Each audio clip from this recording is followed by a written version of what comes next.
les poissons, comme les animaux, ont été créés par un pouvoir délégué. Et nous avons été créés par un pouvoir direct, Dieu lui-même, de ses propres mains, nous a façonnés. Les animaux, les poissons, pour ce qui concerne les animaux, c'est la terre qui, avec un pouvoir de Dieu, les a produits. Les poissons, ce sont les eaux des mers qui les ont produits. Nous sommes façonnés par les propres doigts de Dieu. C'est pour cela que nous sommes supérieurs aux poissons et aux oiseaux et aux animaux. Bien que sur un certain plan inférieur, sur le plan de la force physique, du volume, du poids, etc., nous sommes inférieurs. Mais sur le plan de l'être intérieur, nous sommes supérieurs parce que nous avons reçu en nous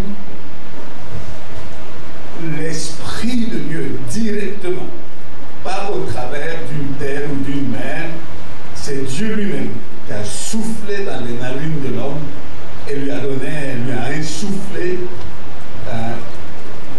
la vie, l'essence, l'existence, et lui a donné par du coup la suprématie sur tout ce qui est créé. De sorte que l'homme, naturellement, est respecté par les autres êtres créés en même temps que lui, c'est-à-dire le 6e jour. Et puis, on a découvert que le ciel comme la terre ont été créés pour donner un lieu à l'homme. C'est son lieu, il domine. Il est le chef suprême, incontesté et incontestable.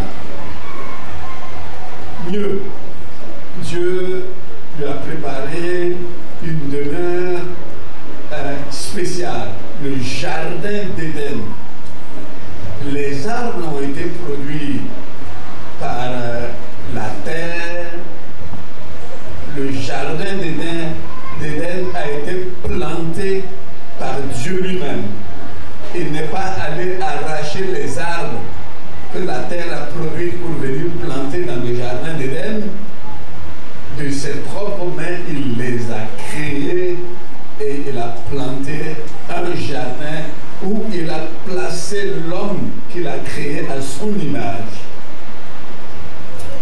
Et c'est son lieu de prédilection, parce que Dieu venait le rencontrer là pour des entrevues, probablement pour recevoir des rapports et voir comment le travail qu'il lui a confié marchait.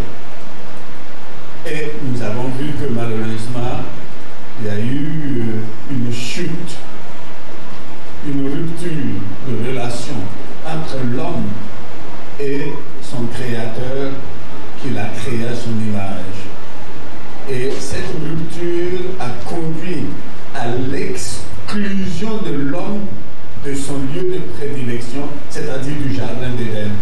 Il va maintenant, au lieu de vivre dans un jardin planté par Dieu, il va vivre maintenant dans un monde où il y a des arbres plantés par la terre. C'est une dégringolade. Et il n'aura plus la possibilité de la communion directe avec Dieu, parce que le lieu du rendez-vous était ce lieu de prédilection où Dieu pouvait venir, parce que c'est son lieu, le lieu de sa rencontre avec l'homme. Et nous avons vu qu'avant que l'homme ne soit chassé du jardin d'Éden, Dieu a quand même montré un signe indiquant que l'homme ne sera pas à jamais expulsé de sa présence et qu'il retrouvera le jardin d'Éden plus tard, à la fin des temps, Parce que avant que Dieu n'exclue l'homme du jardin d'Éden, il l'a revêtu. Et nous avons dit qu'un innocent a payé de son sang. Et c'est la première goutte de sang qui a été coulée.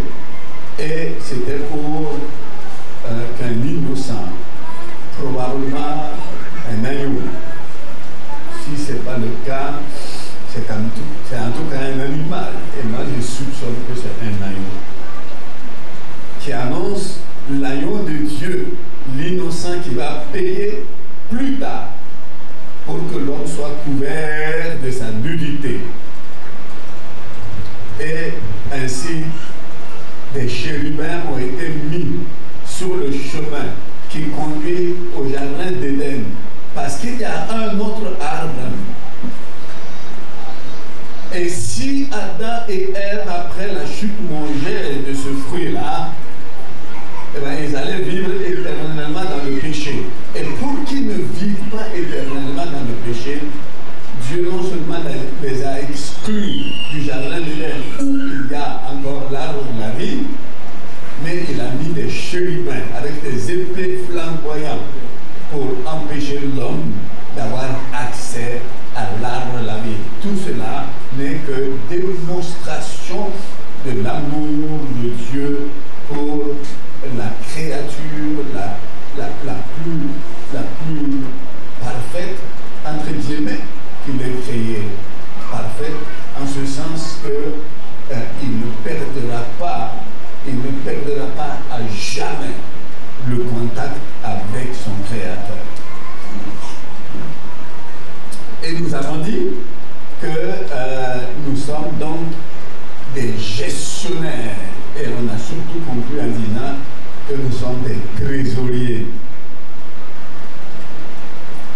Parce que dans l'équipe de Jésus, il y avait un trésorier pour gérer les biens communs. Et dans le jardin, il y avait un trésorier pour gérer le jardin, les biens de Dieu. On peut l'appeler trésorier, comme on peut l'appeler gouverneur, comme on peut l'appeler satrape, comme on peut l'appeler intendant, administrateur, directeur. Ben, il ne gère pas ses propres biens, il gère les biens de quelqu'un. Et Adam devait gérer les biens de Dieu, c'est-à-dire les arbres que Dieu a plantés, le jardin que Dieu a planté. Il devait gérer cela, en être le gérant, en être le vigile, etc., etc. Voilà. La vocation de l'homme, c'est d'être gérant des biens de Dieu. Et ça, c'est depuis le départ. Si l'homme se donne une autre vocation, il se trompe. Et nous voyons qu'il y a beaucoup qui se sont trompés. Et pensent qu'ils sont faits pour rester ici et pour gérer ce qu'ils trouvent ici pour leur propre compte. Non. Nous sommes là, établis par Dieu pour gérer des biens, que ce soit les arbres plantés dans le jardin d'Éden ou que ce soit les arbres que la terre a créés, les animaux que la terre a créés ou les poissons. C'est avec le pouvoir de Dieu, ça appartient à Dieu. Donc l'homme est là pour gouverner tout ça, pour dominer tout ça, pour gérer tout cela au compte de son Créateur qui l'a élevé. Donc voilà une grande source d'action de grâce, de reconnaissance à Dieu. Souvent quand on parle d'action de grâce, on voit avant tout le matériel. Non, c'est l'homme lui-même, dans son privilège, dans sa particularité, qui doit être l'objet d'action de grâce. Quand moi je sais que le lion a peur de moi, je suis heureux. Et je rends grâce à Dieu parce que le lion et moi, en matière de force, en matière de capacité, en dehors de la capacité intellectuelle, sur toutes les autres capacités, le lion est plus fort. Pourquoi? Parce qu'il y a Dieu en moi. Et Dieu m'a fait ce privilège-là. Et bien que je sois un gringalet par rapport au lion, il me respecte. Il respecte le gringalet. Pourquoi? Parce qu'il va dans le gringalet et Dieu a choisi de mettre dans le gringalet son pouvoir, sa puissance, son autorité, sa domination. Et les animaux le savent, ils le voient, ils le reconnaissent et ils glorifient Dieu en le respectant l'homme que Dieu a créé à son image. Action de part, nous devons tous les matins, en nous levant, faire comme les oiseaux.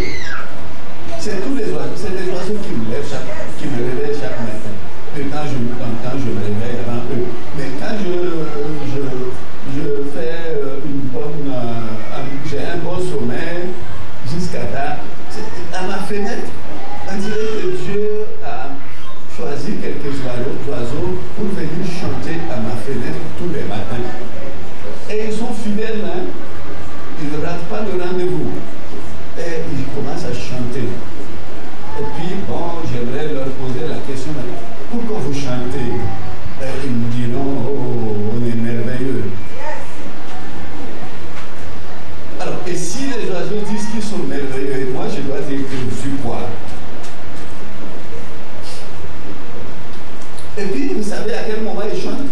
Le ventre, le matin de bonheur, ils n'ont rien dans le ventre, ils n'ont pas encore bu, ils n'ont pas encore mangé. Et c'est à ce moment-là qu'ils chantent. Et nous, on danse que quand le ventre est plein, on a un peu pris un peu, enfin c'est pas nous, je veux dire les hommes, on a un peu trop pris, alors on voit des gestes mal coordonnés, des joies mal maîtrisées, etc., etc. Voilà les hommes, mais les oiseaux, le ventre vide. Et rendent grâce à Dieu pour la vie. Alléluia. Et ils savent que jusqu'à la fin de la journée, avant qu'ils ne reviennent sur leur arbre pour dormir, ils vont manger. Ils rendent grâce à Dieu tôt le matin.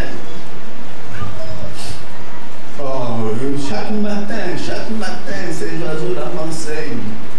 Ce matin, je me suis levé plus tôt que j'étais ailleurs, je n'ai pas pu entendre. Mais ça ne veut pas dire qu'ils n'ont pas chanté. Hein. Chers frères et sœurs, s'il y a quelqu'un qui doit être reconnaissant à Dieu, rendre grâce à Dieu, c'est bien l'homme. Et s'il y a quelqu'un qui est qui manque de reconnaissance à Dieu, c'est encore l'homme. C'est lui. Dieu a des problèmes avec l'homme. Il a trop de problèmes avec nous. On fait 3 ans sans Bible. 3 ans à l'Alliance publique. Je profite ici pour demander de prier pour nous. Moi, je suis nommé directeur, mais votre pasteur a été choisi par les assemblées de Dieu pour être dans le conseil. Donc, il doit trouver mon frère. Et ensemble, notre mission sera de relever cette maison. Pendant 3 ans, on ne reçoit pas de Bible. Le Bénin nous envoie 1000 Bibles par miséricorde. Et j'en dis, bon, comme vous êtes coincés, on va partager avec vous ce qu'on a. On reçoit les 1000 Bibles et il y a parmi mes collègues une personne qui dit, mais non, c'est des petits caractères. J'aurais aimé les grands. J'ai dit, écoute, depuis 3 ans, on ne peut pas parler une Bible. Maintenant qu'on en a, tu es mécontent. Tu parles de caractère. Nous devons être reconnaissants à Dieu et à nos amis béninois. Ah, l'homme, jamais satisfait. Quand il n'a pas de foutu à manger, le jour qu'il a mangé 2, 3 fois, 4, le foutu, il dit, oh, c'est toujours la même chose, le foutu, on veut changer. Dieu envoie la manne aux enfants d'Israël dans le désert. Et qu'est-ce qu'ils ont dit?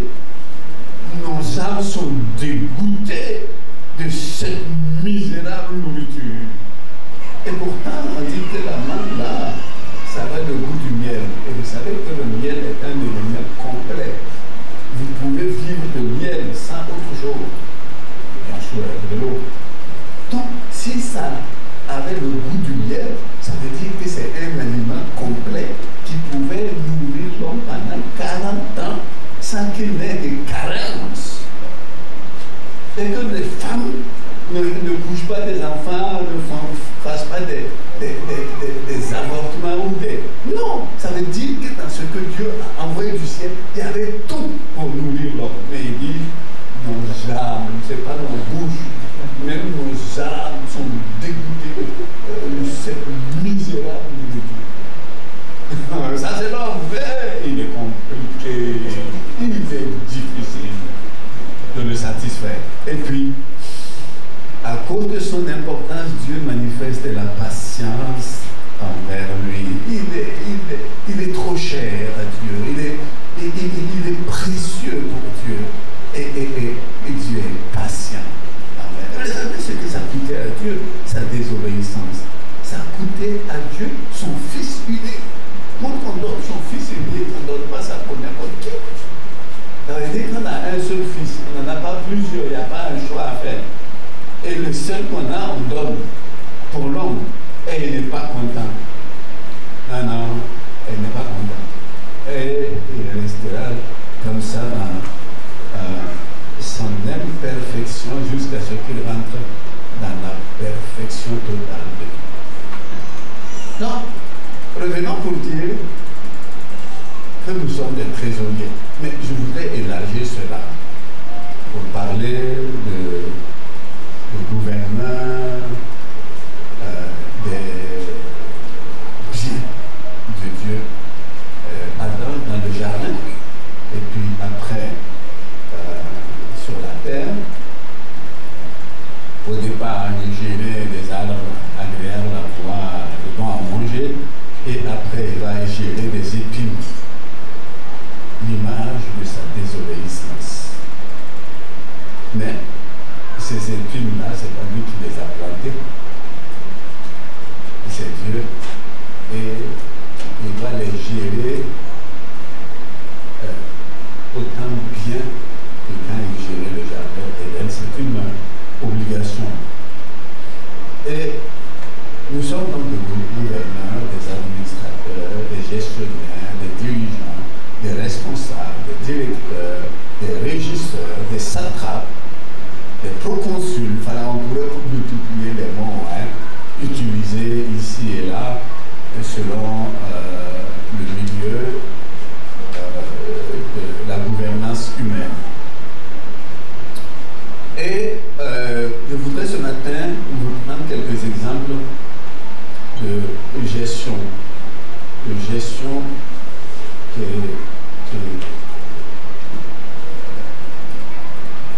où Dieu a été honoré et comment Dieu a béni, et vous montrer comment orienter notre action de grâce.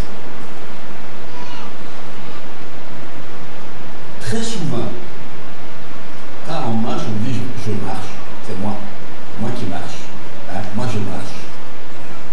N'est-ce pas? Vous voyez, et quand vous voulez, si on vous pose la question, qu'est-ce qu'il fait? Vous allez dire il marche.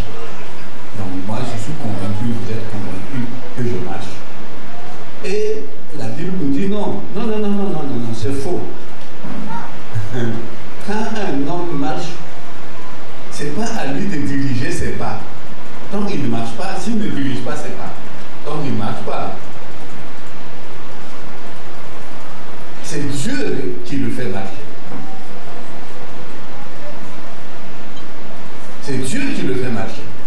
Et dès que Dieu veut qu'il s'arrête, il est obligé de regarder. Il y a eu une situation où un prophète marchait. Il était sur son âme et c'est l'âme qui marchait, mais c'est lui qui marchait parce que c'est lui qui faisait marcher l'âme. Et il a oublié que c'est Dieu qui le fait marcher lui et son âme.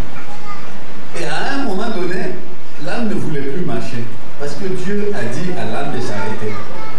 Et il a dit à l'âne, mais pourquoi tu t'arrêtes? Moi, je n'étais pas ordonné de t'arrêter. Il a tapé. Et l'âne me dit, non, il y a quelqu'un de supérieur à toi qui m'a dit de ne pas marcher. Il me tape à mort.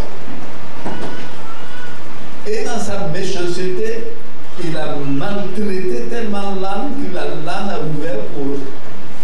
ouvert la bouche de manière exceptionnelle pour lui dire, hey. Est-ce que ça s'est déjà arrivé dans le passé? Est-ce que j'étais déjà désobéi dans le passé? Et il dit, mais pourquoi aujourd'hui?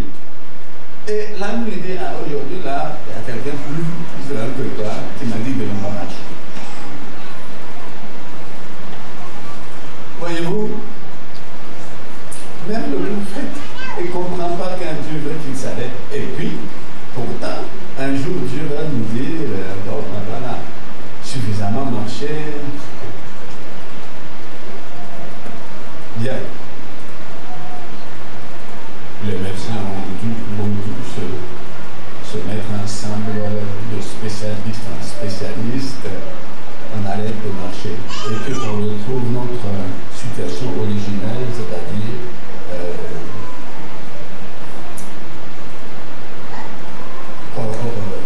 travailler de manière experte chez l'œuvre de Dieu, couché là. Mais ce qui nous fait marcher n'est plus là. Il a été pris.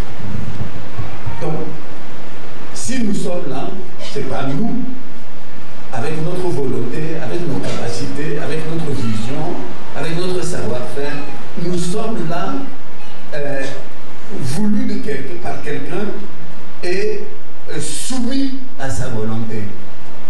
Et nous sommes là pour la même mission que la première qui a été confiée à Aaron et à Ève, gérer les biens de Dieu. Dieu régna dans le ciel et il choisit l'homme pour régner sur la terre, pour gérer ses biens terrestres. Nous sommes là pour gérer les biens terrestres et Dieu gère les biens célestes qui sont là-bas. Ce n'est pas le ciel, c'est-à-dire ce n'est pas l'étendue entre les eaux, hein, c'est pas ce ciel-là, c'est ailleurs, parce que tout ce qui a été créé pour nous et avec nous disparaîtra quand nous-mêmes nous ne serons plus tenus à vivre dans ce qui a été créé pour nous placer. Et la terre et le ciel, les mers, tout cela vont disparaître quand nous serons enlevés pour aller à la maison. Donc, en attendant, ce qui va disparaître demain est là. Et nous sommes chargés de sa gestion et de sa bonne gestion. Voyez-vous, c'est pour cela que l'apôtre Paul dit aux Corinthiens, Corinthiens 1, chapitre 4, verset 7, qu'as-tu que tu m'as reçu? Qu'est-ce que tu as que tu n'as pas reçu? Qu'as-tu? Tout ce que nous avons reçu. Et il dit, si tu as reçu, pourquoi te glorifies-tu? Vous voyez la futilité de l'orgueil. Il y en a qui sont gonflés comme des crapauds. Bon, et effectivement, il n'y a que les crapauds qui se gonflent.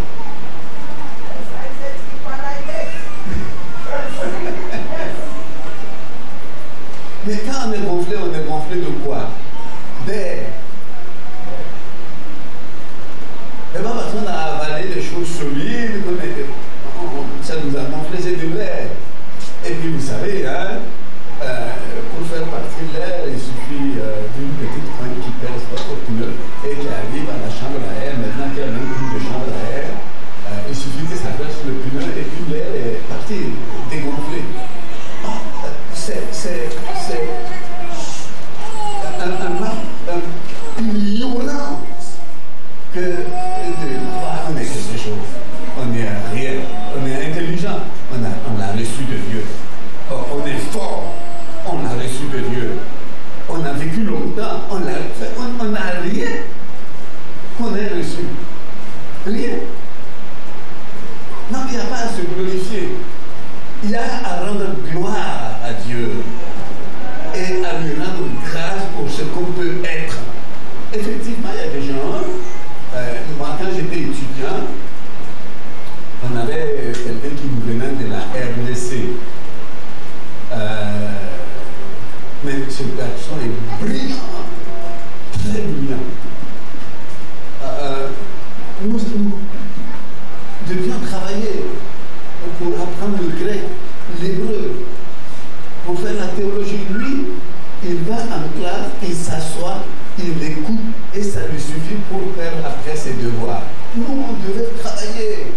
Et puis, on s'en voulait si on venait poser avec nous. Hein. Ah non, moi je vais travailler, c'est pas le temps de se poser parce que les examens s'approchent. Et lui, il se promène de chambre à chambre, vous l'entendez rigoler, il s'appelait Boulangarire.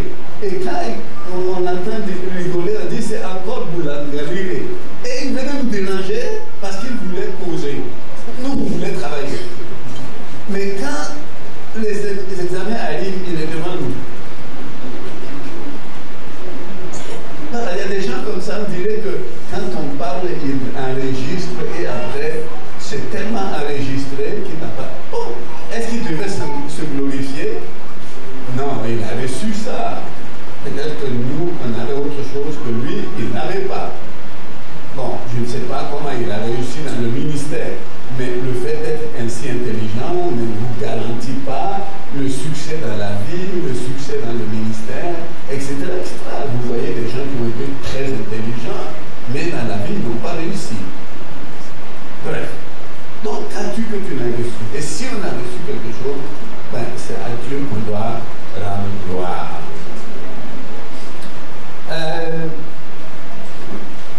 Il y a eu des gestionnaires modernes. Je vais vous en prendre quelques mauvais et quelques bons.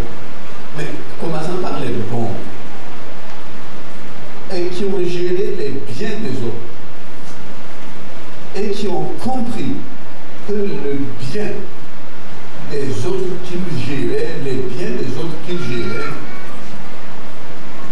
même si ça appartenait à des biens, à des gens nominaux, ils voyaient ces biens-là comme étant des biens placés entre des gens, entre les mains des gens, et eux, ils avaient la responsabilité de gérer ces biens, et ils ne géraient pas comme si c'était les biens de ces gens, mais ils géraient comme si c'était les biens de Dieu. Vous voyez, il y a une hauteur de compréhension, il y a un niveau de compréhension qui vous permet de vous comporter autrement. Moi, j'ai travaillé beaucoup dans les associations ONG. Et les Blancs nous ont donné de l'argent. Et quand c'est de l'argent que les Blancs nous ont donné, on avait la propension de gaspiller, parce que c'est l'argent du Blanc. C'est l'argent du Blanc.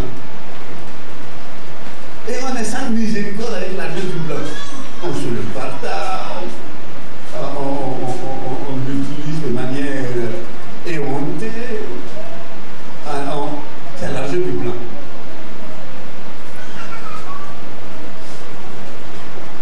Et c'est pour cela que nous, Africains, souvent, je le trouve mauvais gestionnaire. Et moi, j'ai compris que l'argent du Blanc ne devait pas être gaspillé quand je devais construire un barrage pour mon village. J'ai un ami qui est en Suisse qui a décidé de créer une association dans son village pour récolter, et il est dans un village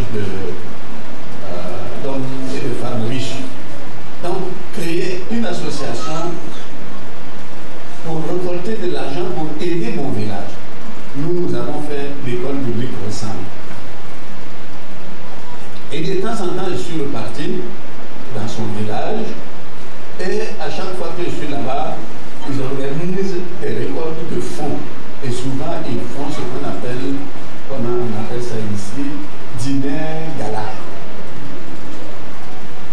Et ces gens vont travailler jusqu'à 1h du matin. tout arranger eux-mêmes parce que la main-d'œuvre coûte très cher. Et ils vont vraiment se donner une peine pour récolter quelques sous pour que je vienne construire un barrage dans mon village. J'ai vu, j'ai participé. Et à partir de là, j'ai compris que l'argent du blanc, ce n'est pas de l'argent récolté sur des arbres. C'est de l'argent rassemblé par la sueur du front. Et à partir de là, j'ai commencé à respecter l'argent du blanc. Quand j'étais étudiant, j'ai participé à la récolte des fonds pour ouvrir une maternité dans mon pays, au Burkina Faso. Et c'était pendant l'hiver, il faisait très froid. Et ceux qui faisaient ça préparaient de la bouillie, du bouillon, et ils allaient dans la rue, grelottant, et ils vendaient ce bouillon aux personnes qui venaient dans les magasins et qui avaient froid, qui achetaient, et ils se réchauffaient pour pouvoir se maintenir dans le froid. Et moi, j'ai participé, et ils disaient, oui, c'est pour aller construire une maternité, un orphelinat dans son pays. Et j'ai participé à ça, dans le froid. Et ils ramassaient petit à petit l'argent nécessaire. Ce n'était pas des grands riches qui vous envoyaient un grand chèque, et puis vous avez tout ce que vous voulez. C'est une collecte difficile. Et il le faut. Et après, ils nous envoient cet argent. Et nous, on dit c'est l'argent du blanc.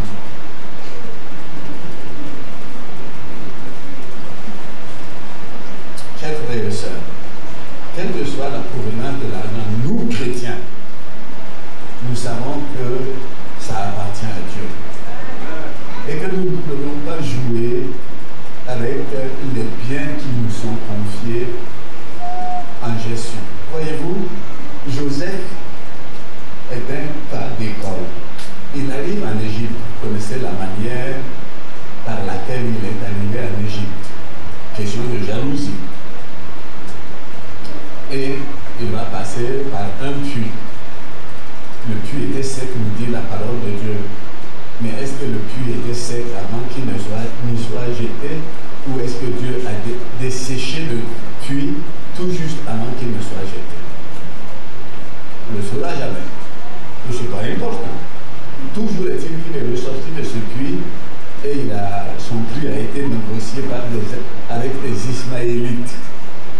Et il arrive en Égypte, il fait objet de tractation, on le revend.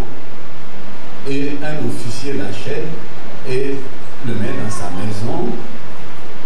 Et il constate que depuis l'arrivée de ce jeune homme, tout prospère dans sa maison.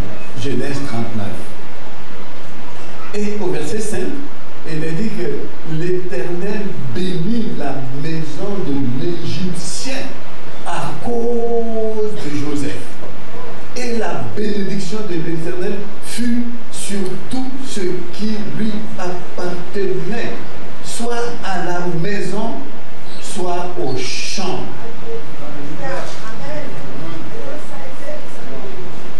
Et Dieu avait envoyé un gestionnaire dans la maison de cet homme. Et il y avait de la bénédiction, pas à cause de l'homme, mais à cause de l'employé, qui était un homme de Dieu, un gestionnaire que Dieu a choisi pour mettre à la maison de Potiphar. Ah, nous, quand on est placé quelque part, comment ça se passe? On vole? Non. À nous chrétiens. Mais souvent, quand on a le privilège d'avoir un lieu, quand même, un officier, n'est pas n'importe qui, j'ai quelques colonels que j'ai encadrés ici quand ils étaient élèves à l'EMPT. Et ils ne sont pas les plus malheureux parmi les fonctionnaires ivoiriens. Donc j'en sais quelque chose. Et Joseph était là, dans cette maison. Ben, il fallait profiter, non? Parce que, bon, voilà, c'est un homme riche. Et Dieu m'a amené dans sa maison, c'est pour que je puisse profiter aussi de ses richesses. Il gère les choses de manière à glorifier Dieu. Et à cause de ça, son intégrité, Dieu le bénit. Et par-dessus lui, le patron est béni à cause de l'employé. Et quand ça a commencé avec les marmites de la femme, quand Potiphar a vu que les marmites étaient bénies, il ne me demandait pas comment ça s'est passé, il a dit, ah mais si les affaires de ma femme marchent parce que ce monsieur gère ça, je vais lui confier ma maison. Et il a dit à madame, je vais te trouver quelqu'un d'autre. Hein. Ce type-là, on dirait qu'il peut faire mieux pour nous deux, pour toute la famille. Je vais lui confier la maison. Et Joseph prend la maison et tout prospère. Mais vous savez, il fallait des mains saines, des mains pures. Il y a des mains, lorsque vous placez quelque chose à l'intérieur de ces mains, ça commence à germer, ça commence à fleurir, ça commence à prendre vie, même si c'était des choses mortes. Parce que ce sont des mains sanctifiées, des mains bénies. Et puis, il y a des mains, elles sont sales, impures, corrompues. Vous mettez ce qui est vivant dedans, ça commence à s'étioler et ça meurt. Mais vous voyez, quand la femme a dit à Joseph, il faut profiter, tu profites, ouais. Moi je suis là, il faut profiter. Et personne ne va savoir. C'est entre toi et moi. Il dit non, mais mère, caresser la femme de quelqu'un d'autre.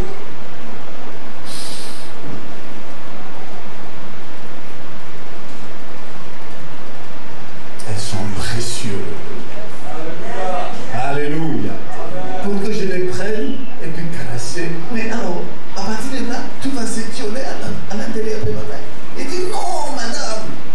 Et la Bible nous dit que c'est tous les jours que la femme disait à Joseph de coucher avec elle. Nous, on n'a même pas que la femme ouvre la bouche et on est pas au-dessus. Mais c'est tous les jours. Tous les jours, je leur disais, ah, ma mission, ma vocation m'interdit de telles choses. Et pour moi, je valorise ma mission plus que tout autre plaisir. Mais elle doit rester pure, madame. Et pour une première fois, une femme a essayé de violer un homme. Waouh! Ils étaient deux dans la maison. Et il est dit que la femme a voulu obliger Joseph à coucher avec elle. Et Joseph a pris la tangente. Mais la femme avait tellement bien serré les habits qu'il est parti tout nu. Et on a dû dire, hey, le serviteur de Potiphar est devenu cinglé. C'est pas lui. Il court tout nu. Il fuyait quoi? Il fuyait le péché. Et on nous a posé la question dans la Bible, est-ce que vous avez déjà résisté au péché jusqu'au sang?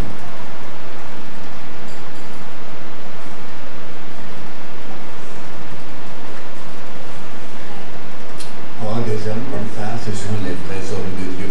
Il y en a parmi nous qui se font appeler hommes de Dieu.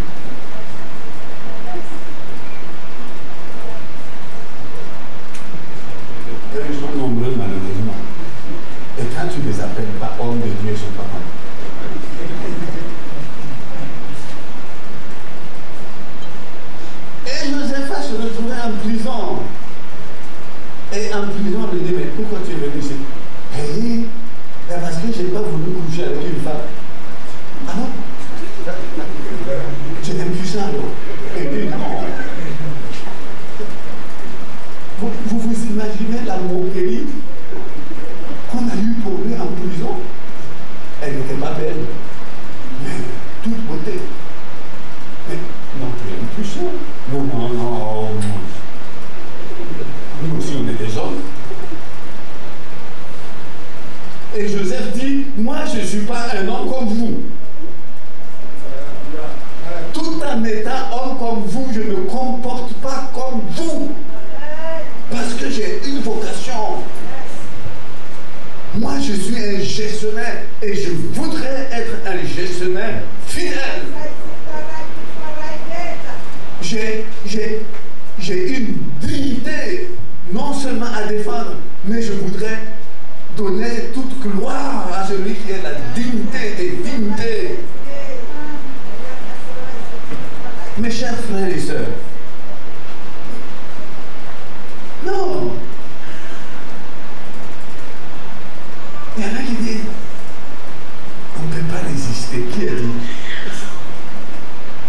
Qui a dit qu'on ne peut pas résister? Si tu ne peux pas résister, tu fuis. C'est ce que Joseph a fait, non? Mais bien sûr, si tu ne peux pas résister, tu cours. Tu prends la tangente. On n'a qu'à t'appeler fou. Parce que tu cours tout nu. Tu cours. Et puis, on l'a attrapé. Et on l'a dit, va te le poser en prison. Ou bien va cailler en prison. Parce que les hommes comme toi qui couchent avec la femme des autres, ils ne sont pas dignes d'être dehors. Va en prison. Injustice. Parce qu'il a bien voulu gérer. Et c'est pas parce que nous sommes des fidèles serviteurs de Dieu que tout va rouler comme sur des roulettes, comme un train sur les rails. Non! Notre fidélité sera testée. Et il faudrait que nous donnons les preuves de notre fidélité. Et puis, en prison, vous savez, il y a des gens qui sont intelligents. Hein? Le chef de prison regarde Joseph, il a dû l'écouter. Et il a dit, ce jeune homme-là, il n'est pas digne de venir ici pour une collection. On appelle la prison la quoi? Maison d'arrêt et de collection. Et il dit, non, c'est lui qui doit nous aider à corriger les autres. Et il le nomme. Il l'a nommé. On a peur de perdre son emploi. Hein? Souvent, on fait des compromissions parce que, ici, là, si tu ne fais pas attention, tu perds ton emploi. Mais tu n'as qu'à perdre ton emploi. Dieu va te donner un meilleur emploi. On nomme Joseph. Et j'allais dire que la prison a commencé à prospérer. Mais oui, puisqu'il y avait des gens qui avaient leurs rêves et qui n'avaient personne pour leur expliquer leurs rêves, ils étaient confondus. Et puis, ils racontent ça à leur camarade prisonnier qui est Joseph. Et Joseph résout l'énigme. Il travaille en prison pour gérer les hommes. Avant, il gérait les biens de Potiphar. En prison, il va commencer à gérer les prisonniers. Et puis un jour, on avait besoin d'un gestionnaire pour tout l'Égypte. Et un des prisonniers qu'il a géré en prison dit au roi d'Égypte, moi j'ai eu un problème comme le tien, c'est-à-dire que j'ai rêvé, le lendemain je ne comprenais plus, je ne me rappelais plus de quoi il s'agissait. Et il y avait un prisonnier qui était là, qui nous gérait, et on croyait seulement qu'il nous gérait sur le plan de la prison, mais il était capable aussi de gérer nos pensées, nos rêves, et de nous éclairer, d'éclairer nos lanternes. Et il m'a dit que moi j'allais être libéré, que toi tu allais te mettre à ma place pour te servir, et que l'autre tu allais le tuer, et effectivement tu l'as tué. Le roi dit, mais il est où? On dit qu'il est en prison. Alléluia, mon cher.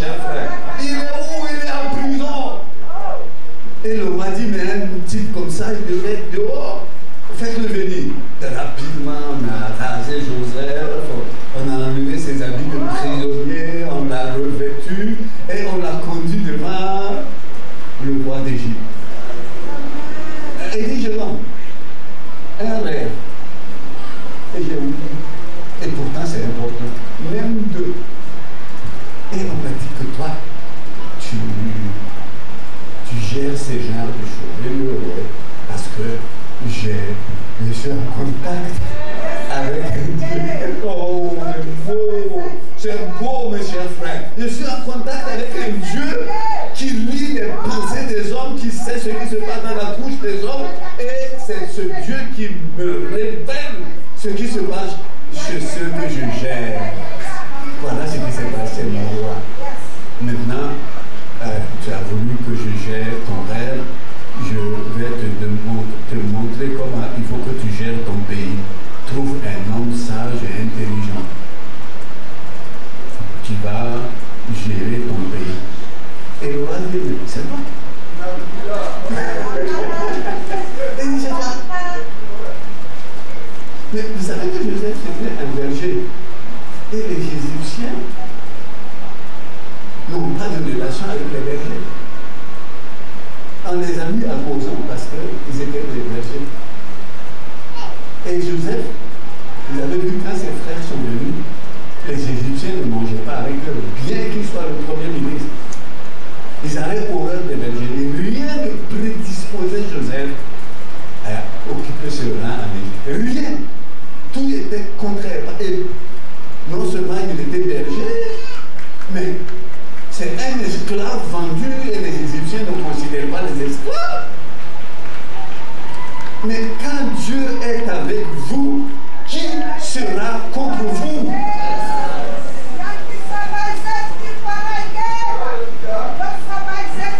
Chers frères et sœurs, veillons à ne pas salir nous-mêmes, parce que tu as posé dans ses mains des valeurs. Il ne faut pas déprécier ces valeurs. Il faut les considérer. Parce que ce ne sont pas que nos mains, notre être entier. Dieu est venu y habiter. Et nous qui sommes sous la grâce, les croyants du Nouveau Testament, il a envoyé son Saint-Esprit pour habiter en nous. Ce n'est pas pour être à côté, mais pour être en nous. Donc nous devenons le temple du Saint-Esprit. Et tout à nous est précieux. On va prendre ce qui est précieux là pour rendre vulgaire.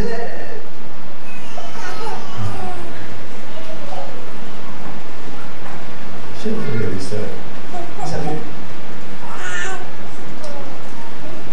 il y a des choses qu'il ne faut pas ignorer. Il y a des choses qu'il ne faut pas ignorer. Joseph est devenu le premier ministre. Non. On terminait avec lui. Ceux qui l'ont vendu à Yves, ils avaient faim. Vous vous rappelez qui l'a vendu? Ses propres frères.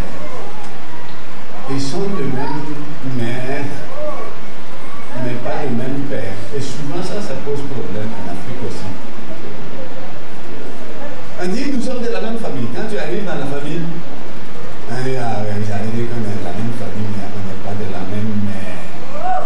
La division là commence. Bref, je ne vais pas rentrer dans ce détail. Ceux qui l'avaient vendu avaient faim. Et lui, il avait à manger. Et quand ils sont arrivés, lui, il les a reconnus. Voilà ceux qui m'ont vendu. D'abord, ils m'ont mis dans un puits. Ensuite, ils ont négocié mon prix avec les Amalécites. Et enfin, on m'a envoyé en Égypte pour me vendre. Ce sont mes véritables ennemis. Je ne leur pardonnerai jamais. Vous n'avez pas entendu ces jours quelqu'un qui a dit à la télévision, nous ne pardonnerons jamais. C'était le président de l'Ukraine. Sans jamais pardonné.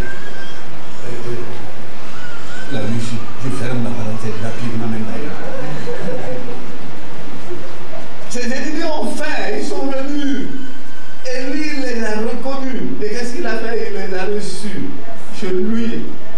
Il leur a préparé un bon repas. Et il dit, mais on est venu faire quoi? On lui dit, mais vous êtes venu faire quoi? Pour acheter à manger. Nos familles là-bas ont faim. Et il dit, remplissez leur sac. Et puis l'argent qu'ils ont amené pour acheter, mettez l'argent dans leur sac. Gratuitement, ils n'ont qu'à aller nourrir leur famille. Ils ont voulu m'arracher le pain de la bouche, même la vie. Mais moi, non seulement je vais leur donner du pain, mais je voudrais que ce pain leur donne la vie. Moi, je ne suis pas un assassin.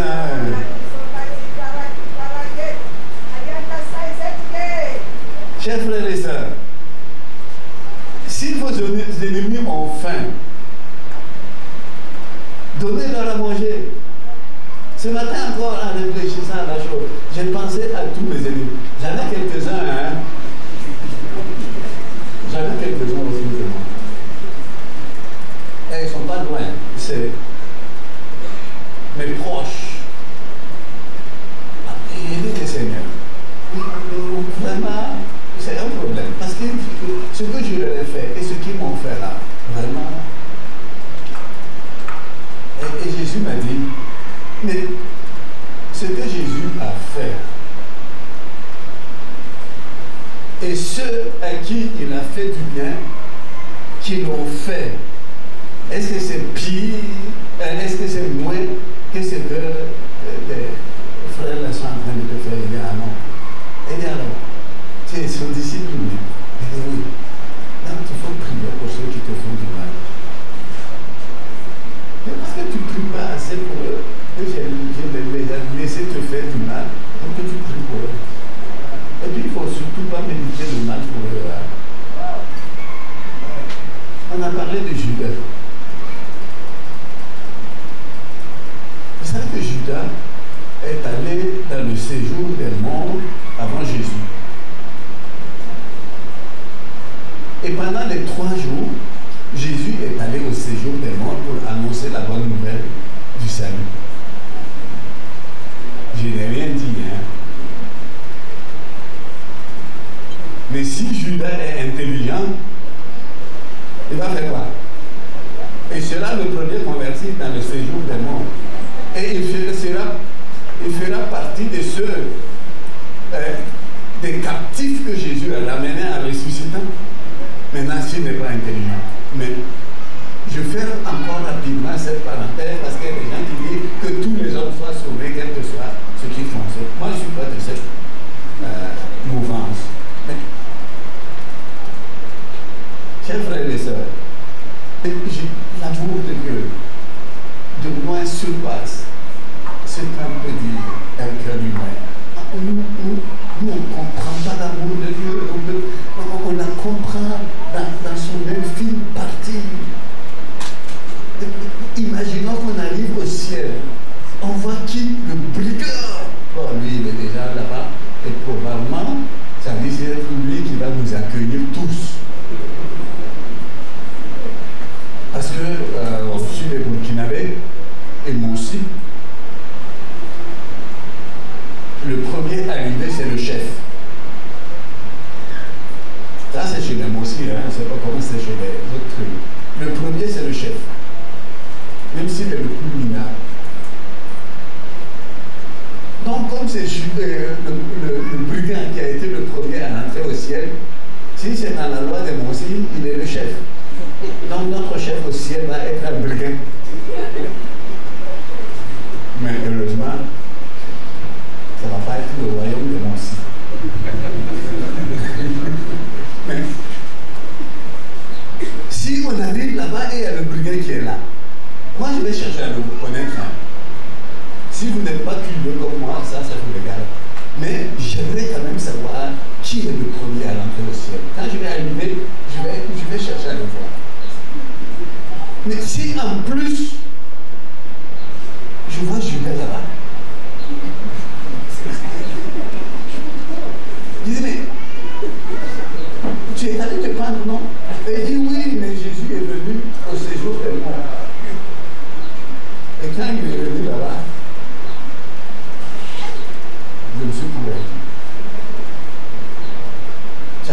la parenthèse, non. Je la referme. Et on passe. Chers frères et sœurs, on pourrait passer toute la journée à épiloguer sur ces faits. Permettez-moi de vous donner un autre exemple.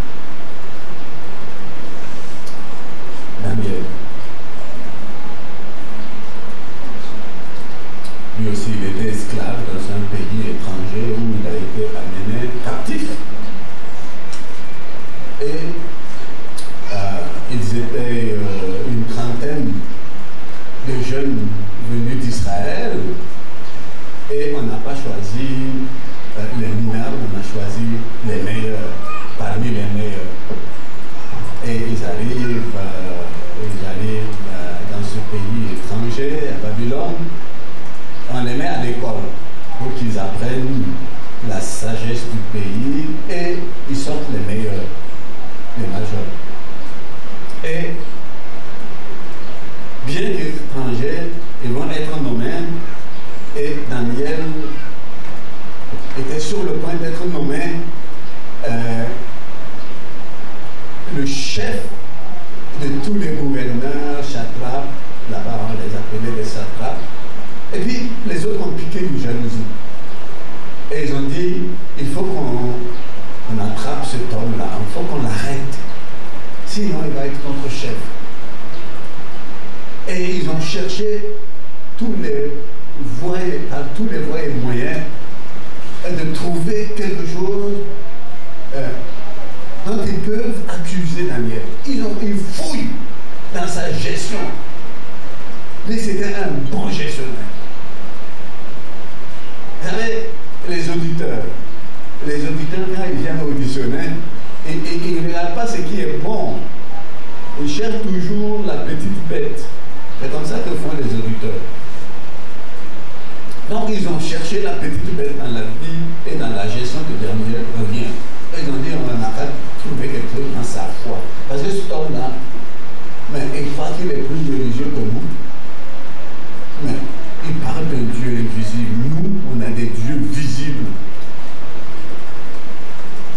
Et ils vont unanimement vers le roi pour lui dire, ah, écoute, il y a un problème. Il y a un problème. Il faudrait que tu donnes une loi. Une loi comme quoi tu es le seul à être adoré dans ce pays. Et pendant 30 jours, nul autre ne doit prier de Dieu que toi. Ils ont excité l'orgueil du roi. Ben, c'est pas mal, hein? Pendant 30 jours, petit et grand, me prie. Et il prend la décision, il signe un décret, et tout le monde devait, pendant 30 jours, adorer un homme dont le souffle est entre les mains de Dieu. Parce que le souffle que Dieu a donné, que ce soit celui qui possède le pauvre, que ce soit celui qui possède le riche, c'est le même souffle. Quand Dieu veut le prendre, il le prend et il n'a pas besoin de dire, ah bon, comme tu as beaucoup d'argent, comme tu as beaucoup d'immeubles, comme ta voiture est rutilant, comme tu as beaucoup d'enfants, etc. Non, il prend son souffle et malgré ton argent, tu ne pourras pas échapper. Bref. Donc le roi, excité par l'idée, promulgue un décret que personne ne doit prier d'autre Dieu que lui. Et ça, c'est dans Daniel, au chapitre 6, à partir du verset 9. Donc, tout le monde commence à prier le roi, sauf Daniel. Et il est dit que 3 fois par jour, il rentre dans sa chambre et il prie. 3 fois par jour. Il ne fait pas de la provocation. Parce que si c'était de la provocation, il se mettrait dehors et il commencerait à crier, prier son Dieu, pour qu'on voit que lui, c'est un garçon courageux. Hein? Mais il continue comme d'habitude. Attention, il continue comme d'habitude. Ce n'est pas de la provocation. Il avait l'habitude de faire ça. Et on voulait lui dire d'arrêter ça. Il dit non. Mais si moi je suis meilleur que vous, c'est à cause de quoi? C'est parce que je suis en relation avec Dieu, c'est pour cela que je suis meilleur parmi vous. Et vous voulez que j'arrête pour devenir un nulard comme vous? Un témoignage. Quand j'étais à l'école, on ne m'a jamais dit pourquoi on m'a mis à l'école. Nous étions les tout premiers enfants du village à aller à l'école. Et on ne savait pas pourquoi on allait à l'école. Et on ne savait pas qu'un instituteur a été à l'école. On se demandait d'où celui-là est tombé. Et il savait nous faire écrire I-O-A. On était vraiment dans les ténèbres, ça ne savait pas pourquoi on m'a mis à l'école. L'autre enfant du village qui est courageux, qui était culotté, lui, le matin, il se lève, il prend sa nourriture, il y a une rivière qu'on doit traverser, arrivé à la rivière, il rentre à la brousse avec son lance-pierre, il est très adroit, et quand il voit un animal qui bouge sur l'arbre, toi tu es fini, il faut que tu tombes, il te crie et il mange. Et le soir, il m'attend, et quand j'arrive, il dit, si tu arrives au village, et que tu dis que moi j'ai pas été à l'école, il était plus âgé que moi, demain tu verras. Et il commence à marcher derrière moi sur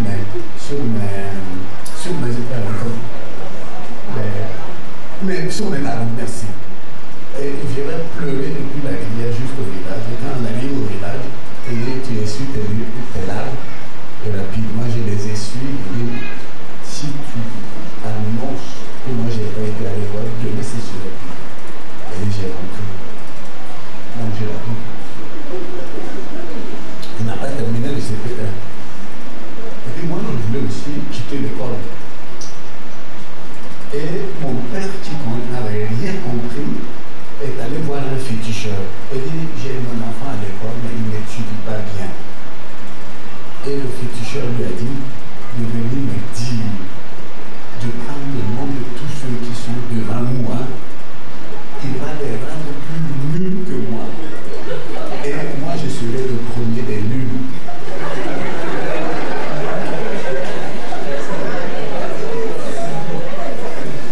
Je vous assure, je n'étais pas chrétien. Mais je n'ai pas aimé ça. Mais j'ai mis le nom de ceux qui étaient meilleurs que moi.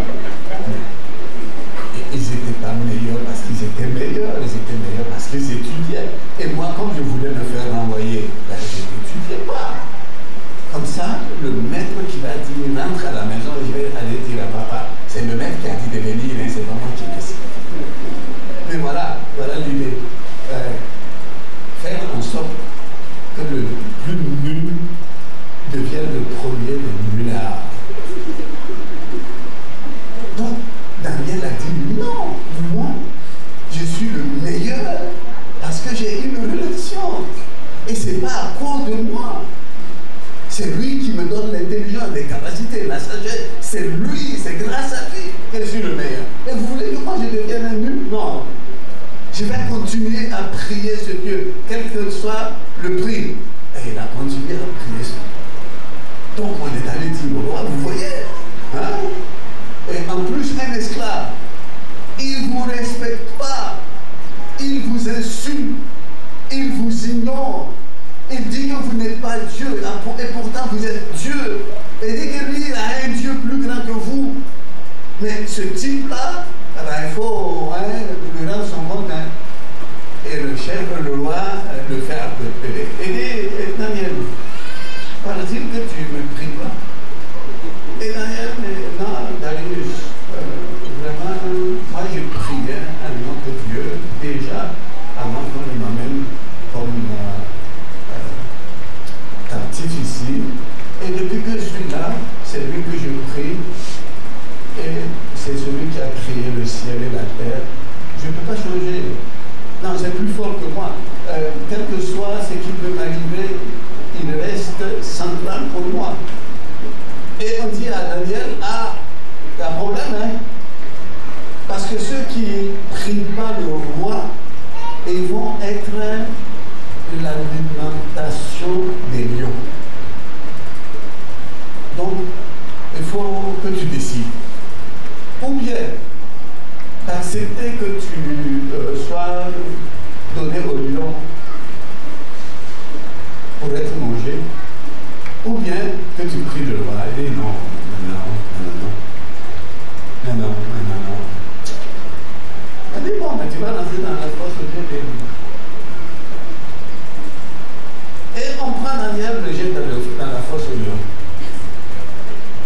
Je vous ai parlé des lions, suffisamment des lions. Hein. Et puis quand Daniel est arrivé là-bas, je suis sûr que ça s'est passé comme ça. Et si ça ne s'est pas passé comme ça, c'est pas ça qui va m'amener en enfer. Les lions se sont couchés et ils ont dit à Daniel, moi nous on peut être ton... Tu mets ta tête sur lui et dors bien. On te connaît, fils de Dieu, serviteur de l'Éternel. Et ton maître nous a dit que c'est toi notre maître. Alléluia. Alléluia. Et Daniel a eu une bonne nuit. Le roi, lui, n'a pas eu une bonne nuit. Le jeteur d'hommes de Dieu, des serviteurs de Dieu dans la fosse au lion n'a pas bien dormi. Et celui qui est descendu dans la fosse de lion a eu une bonne nuit. Et le matin, les lions ont dit, tu as bien dormi. Nous aussi. Depuis que tu es là, dans cette fosse, il y a la paix, il y a la joie, il y a le bonheur. On a faim, mais on est heureux. Alléluia. Et on est sûr qu'on va avoir à manger. Et le matin, le roi se réveille, tout triste, il vient dire, Daniel, ton Dieu, celui que tu pries, tu as refusé de me prier et tu as prié un autre Dieu et tu m'as dit qu'il est plus puissant que moi. Est-ce qu'il t'a donné une bonne nuit? Et il dit, bien dormi, Seigneur. Et le roi dit, bon, faites-le sortir. Et une fois que Daniel est sorti, le roi a dit, ceux qui ont accusé Daniel là, il faut les appeler. Et puis quand ils sont arrivés, ça ne s'est pas passé comme ça, mais je suppose que ça aurait dû passer comme ça. Et le roi a regardé la fosse, il a vu que les lions étaient affamés. Vous avez faim? Oui, très faim. Pourquoi vous n'avez pas mangé Daniel? Il y a des ordres qui nous sont donnés de ne pas manger de tels ordres. Mais quand vous trouvez d'autres hommes, vous les mangez s'ils ne sont pas avec Dieu. Si ce sont des hommes qui prient pour le roi, nous on les mange. Mais ceux qui prient, le Dieu qui nous a créés là, on ne les mange pas. Alléluia. Donc, on a dit à ceux qui prient les hommes de rentrer dans la fosse. Certainement, ils n'ont pas voulu. Et comme j'ai toujours des soldats vigoureux, nous avons de force. Et la Bible nous dit qu'avant même qu'ils touchent le sol, ils ont été happés par les lions. Et il y a eu une dispute qui aura la meilleure part. Chers frères et sœurs, ça c'est notre Dieu. Ça c'est notre Dieu. Mais nous avons besoin de savoir qui est ce Dieu-là et de le suivre, de marcher avec lui dans la fidélité. Et il n'est pas un Dieu dépassé, démodé. Ce n'est pas le Dieu de Joseph, le Dieu de Daniel. Et aujourd'hui, il est autre chose. C'est le même Dieu. Et nous avons besoin de suivre l'exemple de ceux qui nous ont précédés. Si vous ne m'arrêtez pas, demain on sera encore là. Mais comme je suis conscient que je dois m'arrêter, permettez-moi d'arriver dans le Nouveau Testament et de donner rapidement quelques exemples.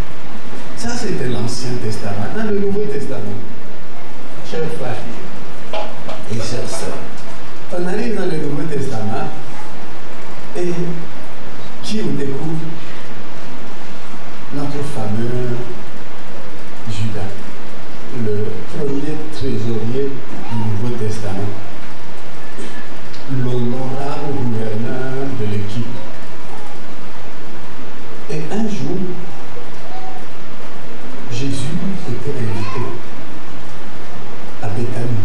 Béthanie, c'est là où il a ressuscité Lazare. Et quand il est arrivé là-bas, on lui a fait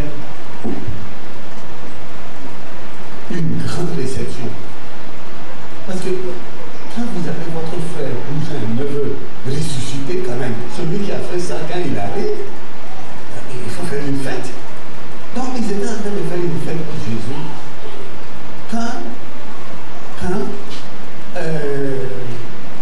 une femme arrive, la sœur du ressuscité, et avec un vase contenant un parfum de grand prix, elle rouvre la vase et le parfum se répand. Elle prend le parfum, elle met sur les pieds de Jésus, Luc 12, et elle essuie les pieds avec ses cheveux. Vous savez, les cheveux d'une femme, c'est tellement précieux. Prends les cheveux pour essuyer des pieds, quand même. Elle n'a pas de cheveux crépus, elle a des cheveux longs comme moi. Et la réaction, comment? Pourquoi ce gaspillage? C'est une mauvaise gestion. C'est une mauvaise gestion. Mais si on vendait ce parfum, on allait pouvoir aider les veuves et les orphelins. Ça aurait été une bonne gestion. Vous voyez, apparemment, ça semble être logique. Et on en voulait à la femme. Mais qui dit ça? C'est Judas. C'est Judas, le trésorier. Et la Bible nous dit que parce qu'il était voleur, il prenait l'argent qu'on mettait dans la bourse. Et si on avait vendu le parfum et qu'on mettait dans la bourse, ben, il aurait eu plus d'argent à voler. Mais, vous voyez, il dit non, non, vous voyez, dans l'équipe là, c'est moi le plus miséricordieux. Et puis comprendre la douleur et la souffrance des veuves. C'est moi seul qui vois la miséricorde à exercer en l'égard des orphelins. Je suis un bon gestionnaire. Il peut tromper les hommes. Mais il ne trompe pas Dieu. Jésus savait qui il était, pourquoi. Et Jésus dit non, non, non. Ne faites pas de la peine à cette femme. Elle a fait ça pour la sépulture. Voyez-vous, c'était pour elle une action de grâce. Et il nous a dit que la valeur du parfum valait le salaire entier d'un ouvrier agricole, ou d'un ouvrier tout court. C'était un salaire annuel, l'équivalent d'un salaire annuel qu'elle est venue déverser sur Jésus. Et les gens trouvaient que c'était de la mauvaise gestion. Mais Jésus allait mourir bientôt. Et généralement, chez les Juifs, quand quelqu'un meurt, on le parfume. Et Jésus dit non, elle a fait ça pour ma sécurité. Un précieux don. Une action de grâce. Parce que son frère a été ressuscité. Et il fallait exprimer la reconnaissance à Jésus. Et rien n'avait de valeur que ce qu'elle avait conservé en tant que femme, son parfum de l'âme. C'est ce qu'elle avait comme richesse, comme trésor. Elle a dit, la résurrection de mon frère est plus que ça. Seigneur, je mets ça sur toi. Voilà les bons exemples. Et quand on a reproché à cette femme, Jésus a dit, non, partout où l'évangile sera prêché, on parlera d'elle. Et je suis en train de parler d'elle ce matin.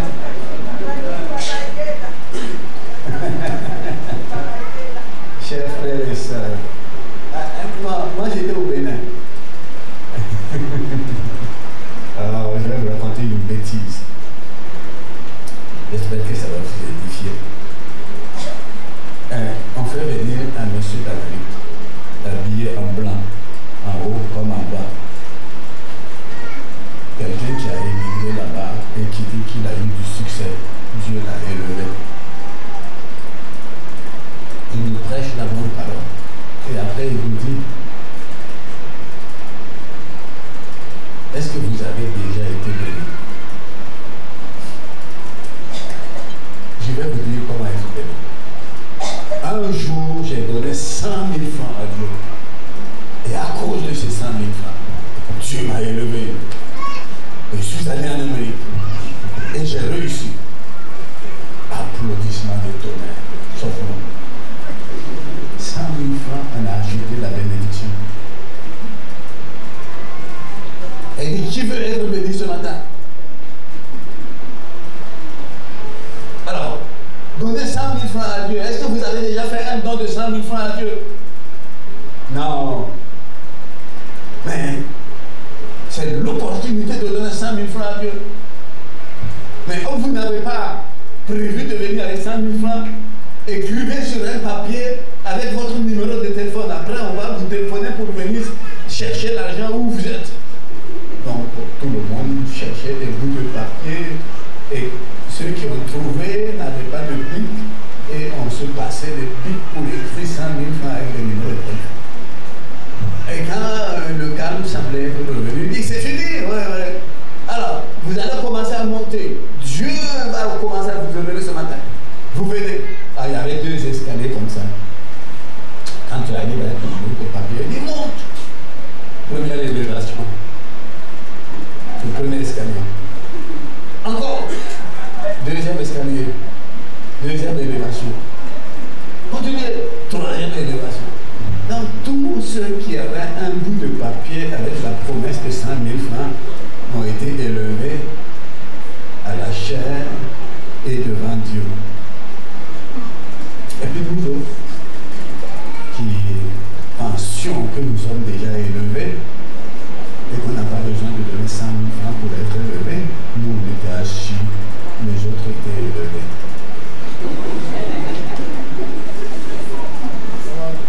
Et puis le pasteur de l'église s'est levé, il a dit, bon, ceux qui n'ont pas 100 000 francs là, vous pouvez quand même apporter ce que vous avez. Et vous allez déposer ça, vous ne montez pas les escaliers.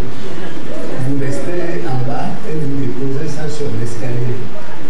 Et donc c'est levé, on est venu, on est resté au niveau du plancher et on a déposé au niveau de l'escalier le premier. Et puis on est allé s'asseoir. Ça m'a dégoûté. J'ai eu mal au ventre, à la tête, aux fesses, aux pieds, partout. Avec 100 000 francs, on peut acheter l'élévation auprès de Dieu. Même la possibilité d'immigrer en Amérique pour aller dormir sous des ponts.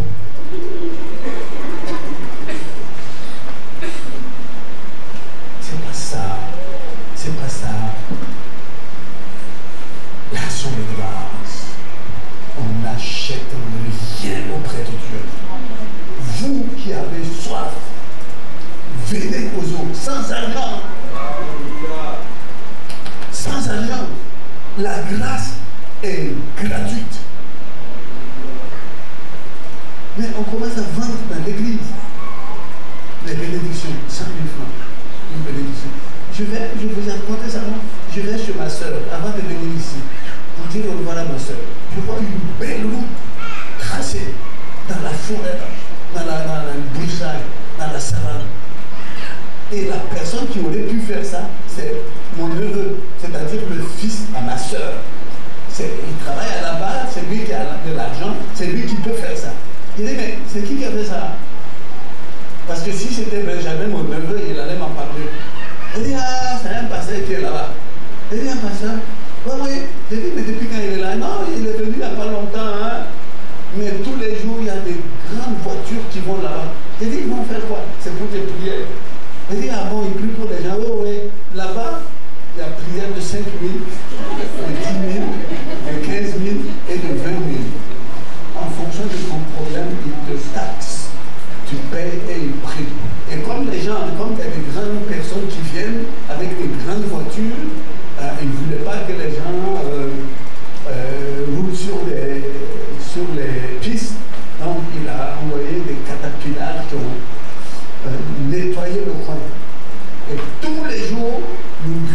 poussière. Parce qu'il y a des grosses cylindrées qui passent, qui soulèvent la poussière, et nous autres, qui sommes à côté, on passe notre temps à respirer ça. Il dit, ah, ah ouais.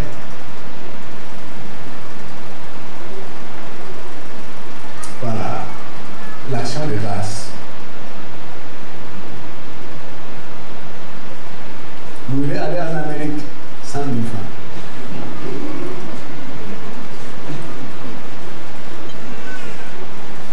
Chers frères et sœurs, nous avons cette douleur-là maintenant dans l'Église. Nous souffrons de ça. Il y a des gens qui nous ont convaincus que la grâce de Dieu s'achète. Pour aller en Amérique, il faut faire un don à Dieu et il va t'ouvrir les portes. Et quand tu vas arriver là-bas, tu n'as qu'à dormir sous les ponts. Personne ne va te dire qu'il dort sous les ponts. Mais il reste, puisqu'il est en Amérique, il est béni. Non. Non. De grâce. Et je termine. Vous savez,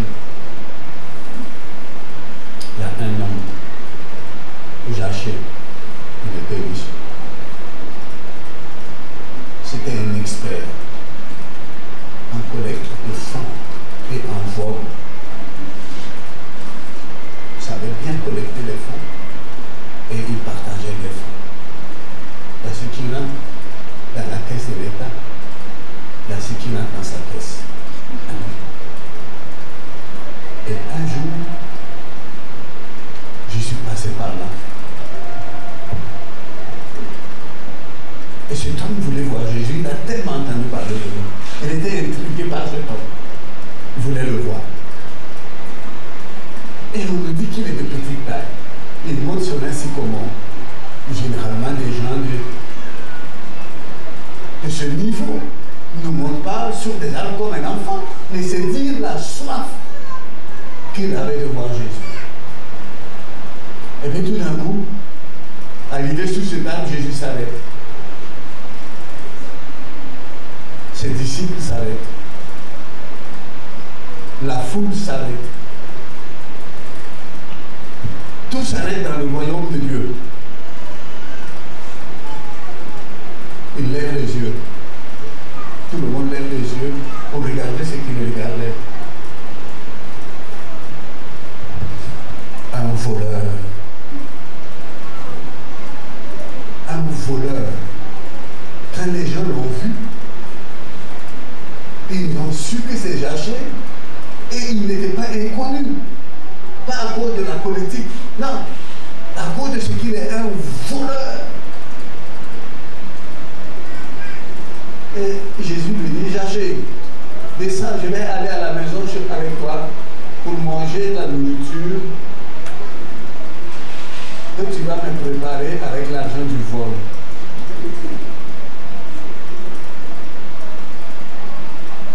Zaché décide. Il fait apprêter à manger. Avec quel argent? Du vol. Et Jésus remercie son Père et sanctifie le repas volé. Et il mange. Et Zaché dit, hey, ça c'est un problème.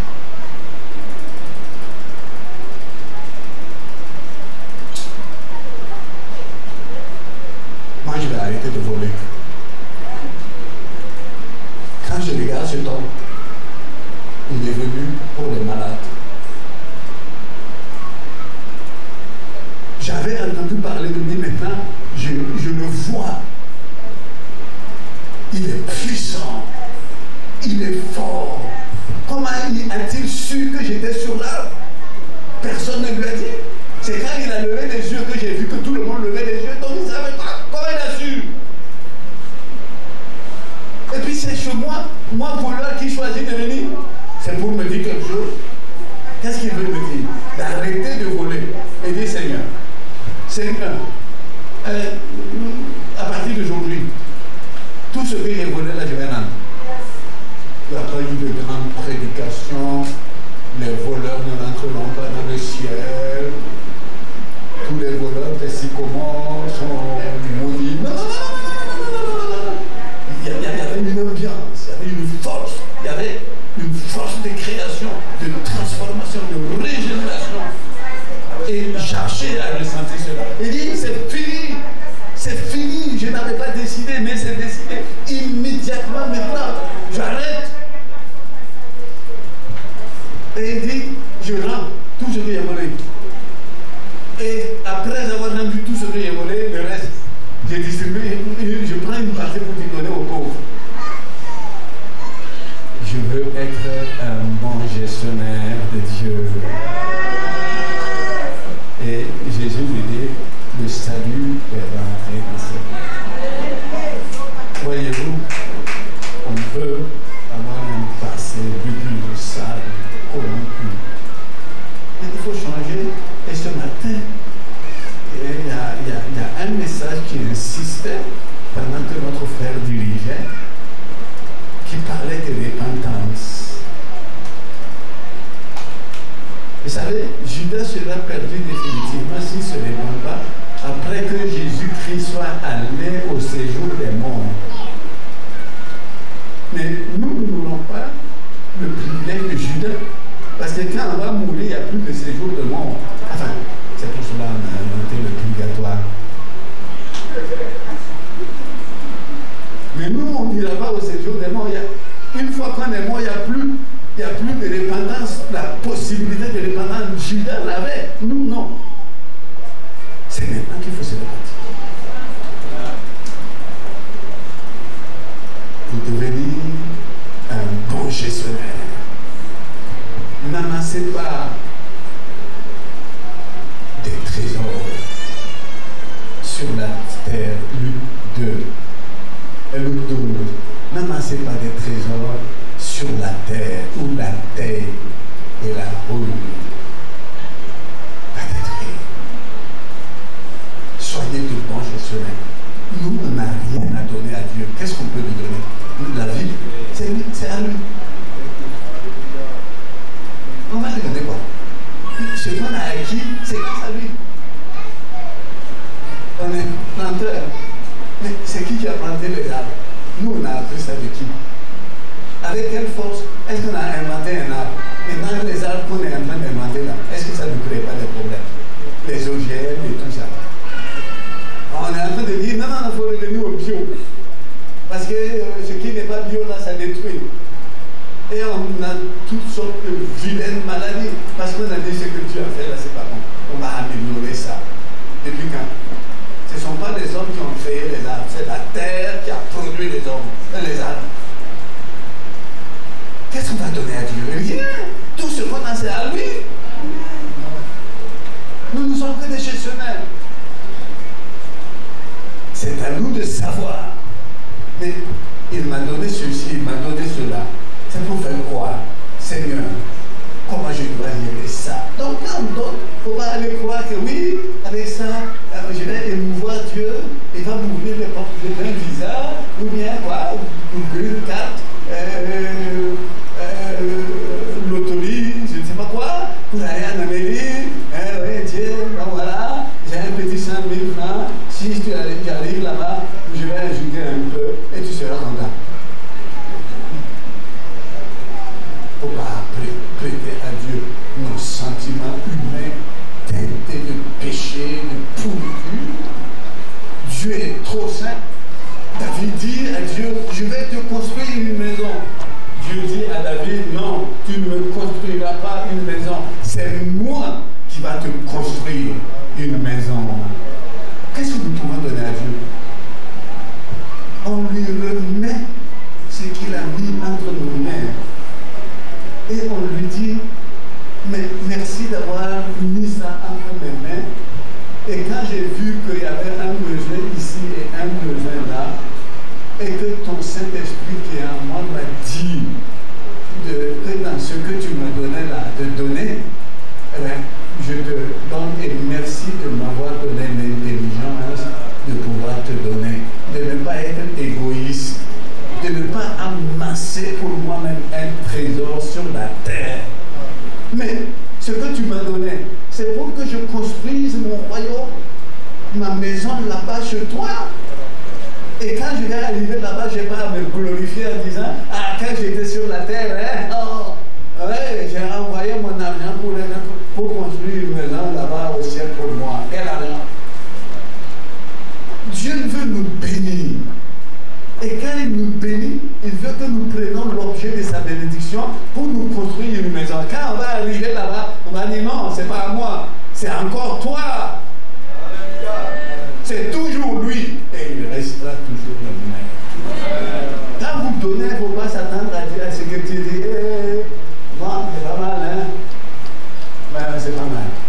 Je suis sensible à ton geste. Il va te bénir. Juste ce que tu avais là. Non, il nous donne. Et quand nous on donne, il nous donne davantage pour que nous aussi, on donne davantage. Quand il nous enrichit, ce n'est pas pour qu'on accumule, on accumule. Quand il nous enrichit, c'est pour qu'on lui mette ça dans les bouches célestes. J'aimerais que quand vous allez arriver au ciel, que vous allez me rendre visite, que je vous montre ma villa. Qui ne sera pas celle que j'ai ici avec 5 chambres où ma femme se perd, moi je me perds. Mais je vous dirai, voilà la villa que Dieu m'a construite quand j'étais sur la terre. Lorsqu'il mettait des biens entre mes mains, je prenais ces biens-là pour la construction de ce village. Je parle de village parce que c'est ce que même ça va beaucoup de choses. Et je voudrais que quand je vais vous rendre visite à mon ami Maurice, qu'il soit fier de ce qu'il aura fait quand il était sur la terre. Parce que ce que nous avons trouvé là-bas, ce n'est pas arrivé là-bas qu'on va commencer à réaliser ça. C'est maintenant. Qu'est-ce que Dieu nous a donné? Et ça ne tient pas compte de la quantité. Ça tient compte de la qualité. Et vous savez, souvent on est impressionné, nous les hommes, avec la quantité. Et Jésus est allé s'asseoir dans le temple, il y avait des gens qui donnaient, et il regardait. Il regardait. Et il y en a un qui avait des longs là. Ça, c'est chez vous ici. Avec un bon petit ventre, une grosse poche, bourré de billets.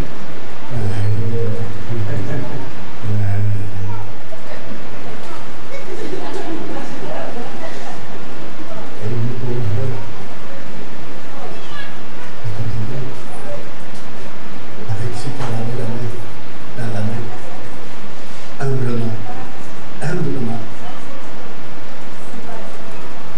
Et quand la collecte était finie, Jésus dit, c'est elle qui a donné le plus. Comment Jésus a su ça? Il a comparé ce qui reste à la femme et ce qu'il a donné à Dieu. Celui qui donne le plus, ce n'est pas celui qui garde le plus et qui donne le moins.